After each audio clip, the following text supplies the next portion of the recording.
Good morning, students. Welcome to the virtual lectures. Till now we studied the 3 chapters. Today we will be starting with the 4th chapter, that is chemical bonding and molecular structure. We'll start with chapter 4.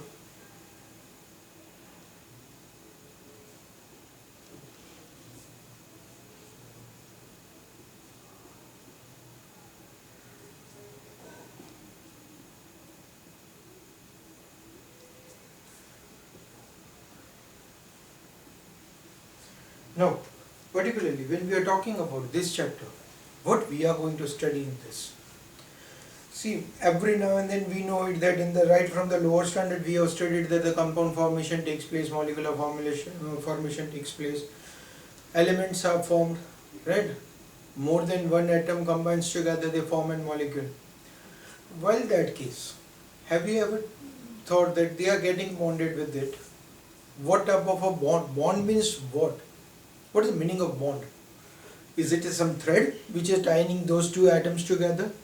Is it any force? Is it any character specific? Then the answer is, yeah, it is a certain force that is acting between these two atoms.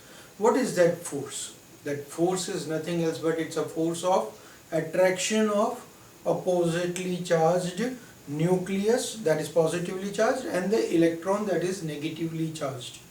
The force of attraction between the nucleus of one atom and the electron of the other atom. That force is that molecules are brought closer to one another, and that forces we consider it as a bond.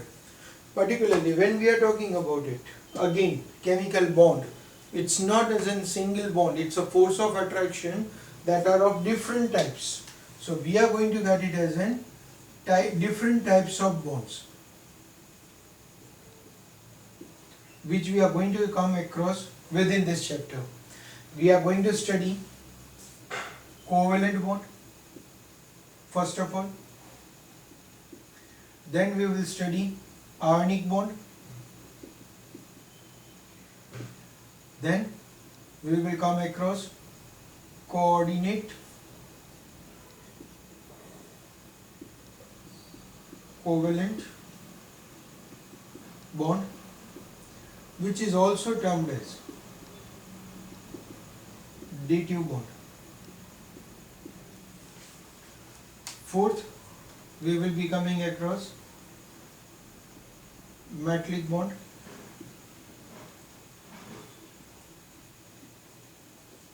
hydrogen bond, and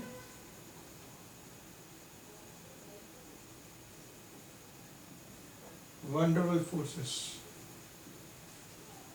We are having it as an total 6 types of bonds: covalent, ionic, coordinate covalent, metallic, hydrogen, and van der Waals forces.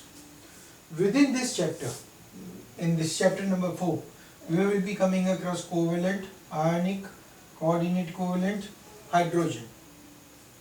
Right? We will be studying these 4 bonds within the chapter. Right? Whatever the bond, types of bonds, characteristics of bonds, during the formation of bond, what is the requirement, what are its characteristics, what will be its properties, what will be the shape, structures, arrangement, everything will be studied within it. Right?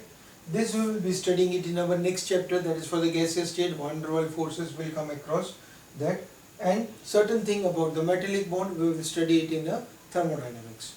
Right? So one by one we will be having it, all of them. A certain part we will be having as a revision in the hydrogen bond as in the next chapter also. Right? So these are the bonds that we are going to come across. Now one by one we will try to understand what are they and what are them going to be studied. Right? Immediately some of the students would have already thought in their mind, so covalent bond, ionic bond, we have already studied it. No doubt, you have studied the covalent and ionic bond, but with a very, very restricted area. You know what is the definition, right? how the bond formation takes place. But what about the structure, why that formed, what is the reason behind them, everything has to be there, which we will be going it in the detail within this chapter. So you can say that this is one of the important chapter as an examination point of view, because the number of questions will be there for it, right? We are having too many questions, or the chapter, even the chapter, if you would see it, the number of pages, if you just have your textbook and turn out the pages and see it, you will find that it's a very long chapter. Many things in the chapter also, we are not been given in a sequential order, right? We will be having something first, then later on, then again coming back to that again, so that accordingly whatever the requirement, the properties, characteristics, that one by one we are studying it, we will go through it, right? So first of all, who got an idea to study related to these chemical bonds? It is told that it was a scientist who named Cossel and Lewis. They were the first who gave out the concept that these are the types of bonds, or these are the types of characteristics that are seen in the compounds, or the compounds can be classified on the basis of their characteristic, because they are having different types of forces of attraction present in them. What was it? Lewis was the first, Cossel and Lewis, who told it that whenever the compound formation takes place, at that time the 8 electrons in its outermost orbit, that is octet formation, is very necessary. That is, in the atoms they acquire an inert gas electronic configurations. Now for that case, the atoms, they might go for sharing of electron, they might go for donating of electron, they might go for losing of electrons. Some case you will find it that one donates electron, another one simply gains electron. Because of certain charges, the electron force of attraction neither donated, neither gained, neither shared, but still the electron forces are being created, generated between the atoms. So that are the forces. But overall, all of them wants an 8 electrons in their outermost orbit. That is considered to be as an inert gas electronic configuration, because we know that all the inert gases are having an 8 electrons as an outermost orbit, right? So for that case, the 8 electrons, what they needed as in stability, it's considered as an octet rule. So how did we are going to get it? So before going it for it, we will first of all see that how the Lewis wants to explain it, which was considered to be as a Lewis dot structure. Certain Lewis dot structure you have studied in the lower standard. Now you did it where? For diatomic homomolecular. That means for same atoms when they are forming in molecules, and during that case also 2 atoms or maximum 3 atoms would be combined together. Now we will be having it as the dot structure formation for each and every compound. Whatever you are having it, all of them can be shown with a dot structure. So let us see it, how we are going to get it as in, first of all, as per given in our textbook, first of all we'll see the dot structure for the atoms, right? How they are showing it? Now, dot structure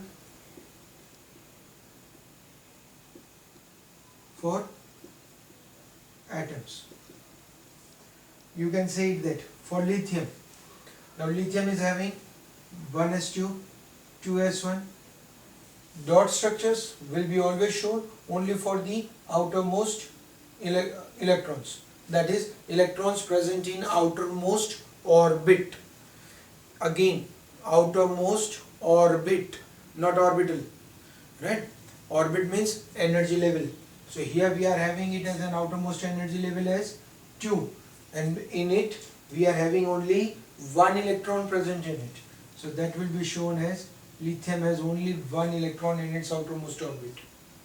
Similarly, if I put it as an Mg, we are having it as an 1s2, 2s2, 2p6, 3s2. Outermost orbit, it's a 3. it contains how many electrons?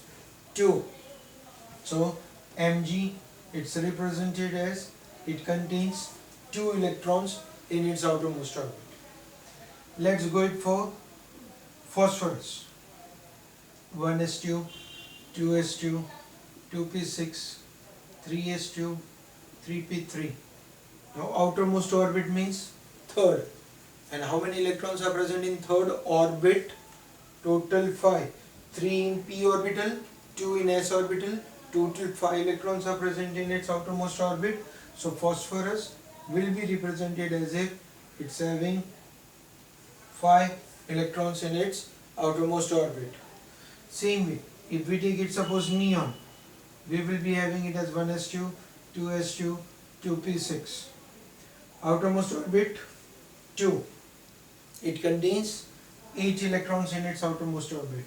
So neon, it's represented as if 8 electrons in its outermost orbit. Right? So this is what we are getting it for dot structures for atoms. Now let us think it, that in place of atoms, if we are having it as a diatomic molecule, then what will happen?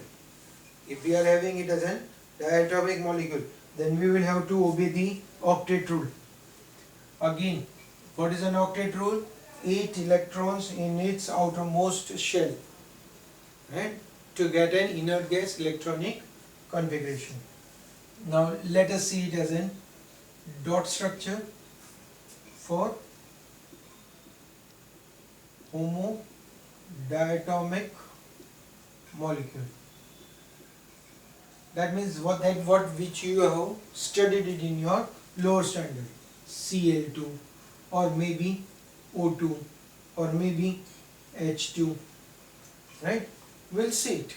Even you have studied it for N2, right? What is chlorine? Let's do it one by one. Chlorine, we are having atomic number 17.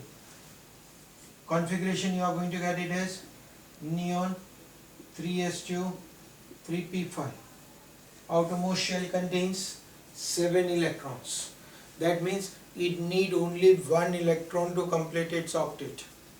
Right? Again, there are 2 chlorine atoms.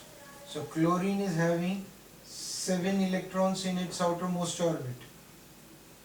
Another chlorine is also having it as in 7 electrons in its outermost orbit. Both these chlorines need 1 electron. So that electron is being shared over here. So by sharing of this electron, what happened? The chlorine has shared 1 electron with another chlorine atom. So it forms a single bond between them. That is for the chlorine. Now if I think it for oxygen, we are having it as an 8 electrons. We will be having it as 1s2, 2s2, 2p4. That means it is having 6 electrons in its outermost orbit.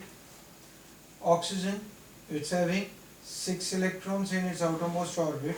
It needs 2 more because 6 are there. For 8, it needs 2 more. So it's going to show that each oxygen is going to share 2 electrons. That means they are going to form double bond between them.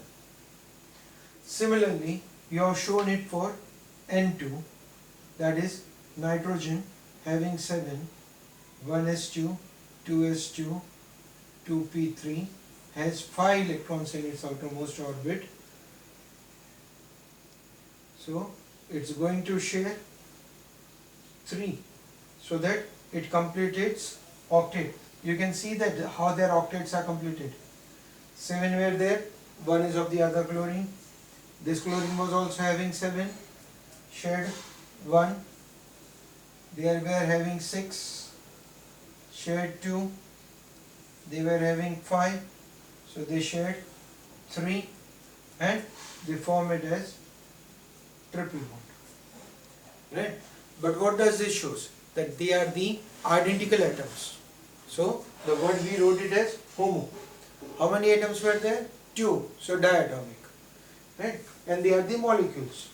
Now let us see it as an for the diatomic compounds. In place of molecule, now we will take it as compounds. That means we will be having it as those compounds which are made up of only two atoms. We will be having it as only two atoms. We take it as an example of HCl. Now hydrogen is having only one electron in its outermost orbit. To complete its stable configuration of the helium, it needs one more electron. Chlorine has 7 electrons in its outermost orbit. It needs one. So it completes its octet. Similarly, if we take it as an example of another covalently bonded compound, like we will be having it as an HF. Again, hydrogen only one electron. Fluorine, it's an element of the same component. See, for the covalent compounds, we will be having it as in specifically hydrogen, because single valency containing other atoms are all ionic in nature. So we are having it as a diatomic molecule like HCl, HF, HBr. They are forming it. If we go it for NaCl or NaBr or KCl, they are ionically bonded. So I can't show it as a dot structure. They are the different compounds. So we'll see it later on. But like that for diatomic. Now, in place of di, let's take it as polyatomic compounds.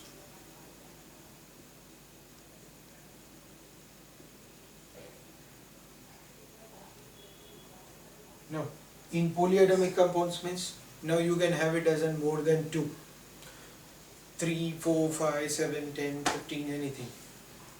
So more than 2. So let us take it as in some 2-3 examples of the dot structure. Like we are taking it as an example which you have studied in your lower standard, CO2. Carbon is having 4 electrons in its outermost orbit. Oxygen is having 6 electrons in its outermost orbit.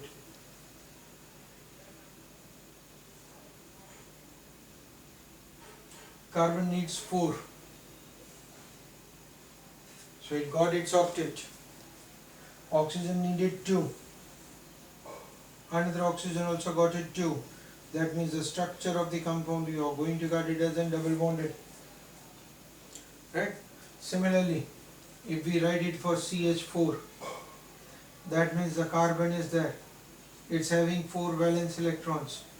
Each hydrogen has 1 electron to share. So hydrogen also completes its inert gas configuration, whereas they are getting it as an inert gas configuration of the carbon also having an 8 electrons.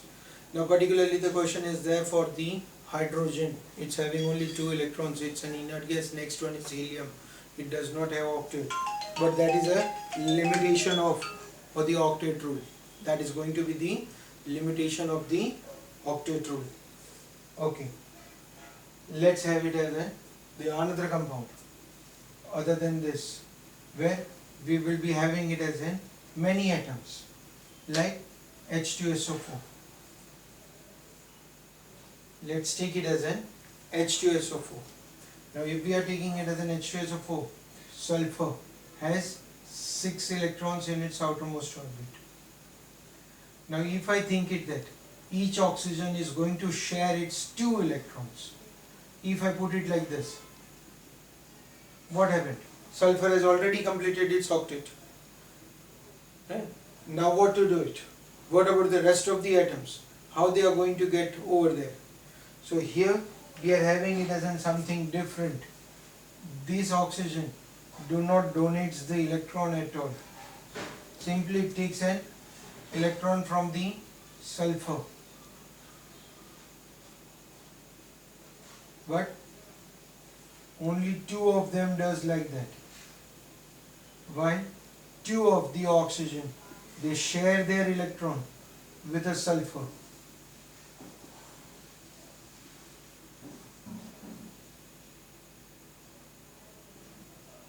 Hydrogen has completed its 2, oxygen 8. This oxygen also completed 8. This oxygen also 8.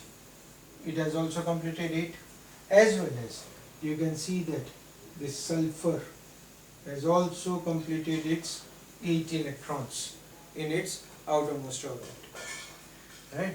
Similarly, if we take it as an HNO3, then at that time nitrogen is going to be a central atom. Now, in that case, nitrogen is having 5 electrons in its outermost orbit. Out of that, one oxygen did not share that electron, but still it gained that electron pair from the nitrogen to complete its octet. Whereas one oxygen shared its electron pair and formed double bond with it to complete its octet, while the third oxygen shared only one electron and it completed its octet.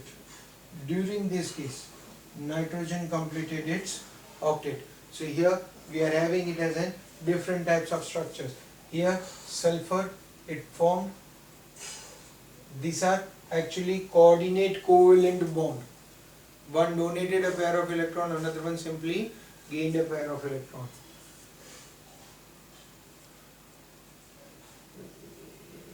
While here for the nitrogen we are having one as double bonded, one as coordinate covalent bond, and the another one is OH.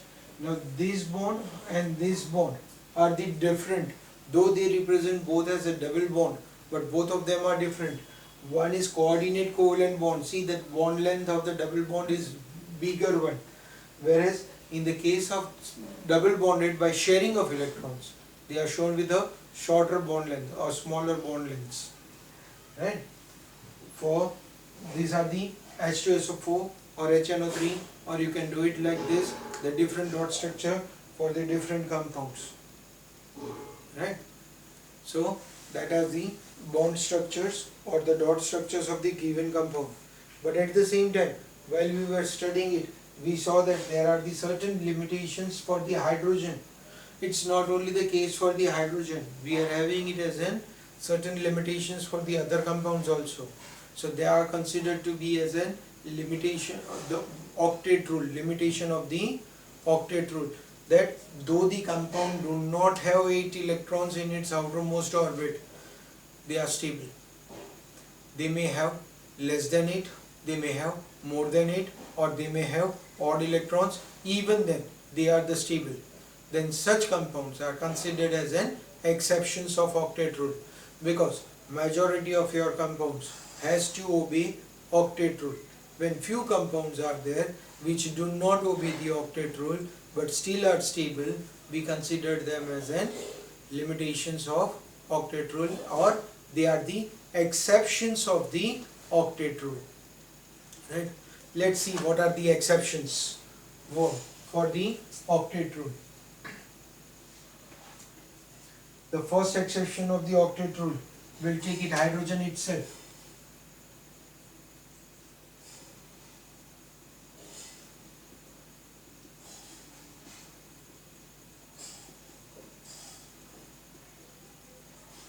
Atoms do not have an 8 electrons in its outermost orbit, less than 8, but still stable. Less than 8 electrons. So what is it? First example, H2 itself. It was having it as an only 2 electrons in its outermost orbit. Still it is stable. Okay, the question arises, sir, it's because of inert gas. Next one is helium. Okay, let's think it another example. BeCl2. Be has only 2 electrons in its outermost orbit. It shared with the chlorine.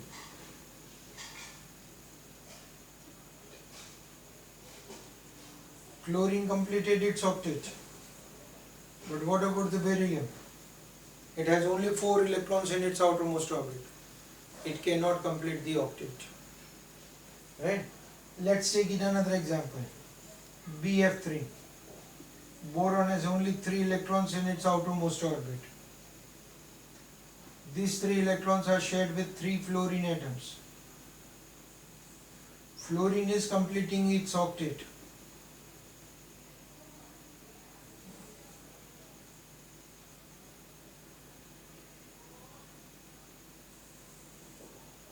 But what about the boron? It has only 6 electrons in its outermost orbit. Right? So though they do not have 8 electrons in their outermost orbit, they are highly stable. So that is the first exception. Right? Let's take it as the second point. In the second point, we'll take it as more than 8 electrons. Now the question arises, sir, how is it possible? Now this is possible for the certain elements, those which are having an d orbitals in their outermost shell. These d orbitals, they are either empty or they are having it as an possibility of exciting the electron from the paired electrons to unpaired electrons. So in that case, we'll take it as an phosphorus. Actually phosphorus is having it as an 1s2, 2s2, 2p6, 3s2, 3p3 as in configuration. Right? If I show its configuration, these are the 2 electrons and p is having 3 electrons. As per the rule, it needs 3 more.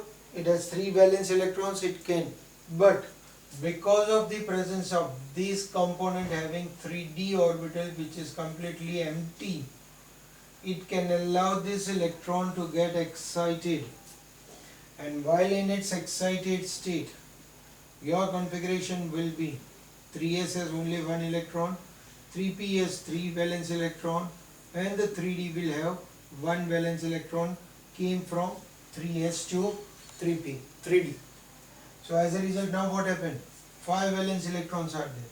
So phosphorus has 5 valence electrons. Each of them are shared with chlorine.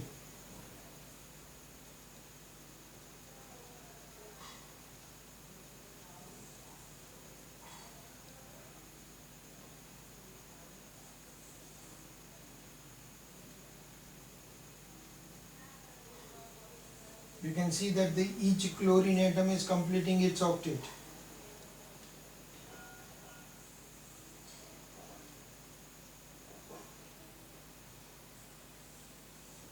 But at the same time, what happened for the phosphorus? There are 10 electrons in its outermost orbit. Right? Similarly, you can go it for the another example of, in place of PCl5, if we take it as an example of SF6, what will happen? Sulfur will have 1 additional electron. That means there will be 2 pairs. Now in its excited state, what happened? These also electron got into the d orbital. So we get it now 6 electrons. Because its vacant orbitals are available, it has 6 electrons. And it can form 6 with fluorine. Now I am not plotting it for each of the fluorine. They complete their 7 electrons were there in their outermost, 1 for this one, so they complete their octet. But our main target is sulfur, has 12 electrons, more than 8, but still the compound is highly stable. So this shows that if compounds are there with more than 8 electrons, the stability can be there, but they are considered to be as an exceptional compounds. Right? Third one, odd electron configuration. Odd electron configuration means what? If we take it as an NO2, nitrogen has 5 electrons in its outermost orbit. Oxygen needs 2.